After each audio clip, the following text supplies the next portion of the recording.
Hi all welcome back to my YouTube channel.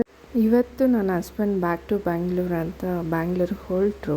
ಇವಾಗ ಬೆಳಗ್ಗೆಯಿಂದ ನನ್ನ ಲಿಪ್ ಬಾಂಬ್ ಎಲ್ಲೋಯ್ತು ಅಂತ ನಾನು ಹುಡುಕ್ತಾ ಇದ್ದರೆ ನನ್ನ ಲಿಪ್ ಬಾಂಬ್ ಎತ್ಕೊಂಡು ಅವ್ರು ಚಿಲ್ ಮಾಡ್ತಿದ್ದಾರೆ. ಅದು ಫೈನಲಿ ನನ್ನ ಲಿಪ್ ಬಾಂಬ್ ನನಗೆ ಸಿಕ್ತು. ಅವಳ ಲಿಪ್ ಬಾಂಬ್ ನನ್ನ ಹತ್ರ ಇದೆ ಅಂತ ಅವರು ಸ್ವಲ್ಪ ರೋಸ್ಟ್ ಆದರು ಅಷ್ಟೇ. ಇವತ್ತು RCB ಮ್ಯಾಚ್ ಇರೋದ್ರಿಂದ ಸ್ವಲ್ಪ ಚಿಲ್ ಮಾಡಿಕೊಂಡು ನಿಧಾನಕ್ಕೆ ಹೊಡ್ತಿದ್ರು. ಆಮೇಲೆ ನೀಟಾಗಿ ರೆಡಿಯಾಗಿ ಒಂದು ಟೈಮ್ ನೋಡೋಷ್ಟೊತ್ತಿಗೆ 11:20 ಆಗಿತ್ತು. 11:30 ಇರೋ ಬಸ್ಸು ಅಂತ ಅಂದ್ಕೊಂಡು ಬೇಗ ಚೂಟಿಯಾಗಿ ಯಾವಾಗ ಹೊರಡ್ತಿದ್ದಾರೆ. ಆದರೂ ನಾವೆಷ್ಟೇ ಹುಷಾರಾಗಿದ್ದರು ಆದರೂ ಮನೆಯಿಂದ ಆಚೆ ಹೋಗ್ಬೇಕಾದ್ರೆ ಒಂದು ಮಾತು ಹೇಳ್ತಾರೆ.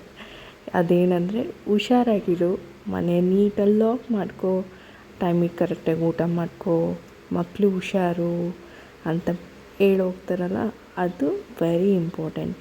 ಅದು ಎಲ್ಲರಲ್ಲೂ ಇರಬೇಕು. ಆ್ಯಂಡ್ ನನ್ನ ವಿಡಿಯೋ ಇಷ್ಟ ಆಗಿದ್ದಲ್ಲಿ ಲೈಕ್ ಮಾಡಿ, ಶೇರ್ ಮಾಡಿ, ಕಮೆಂಟ್ ಮಾಡಿ. Thank you for watching.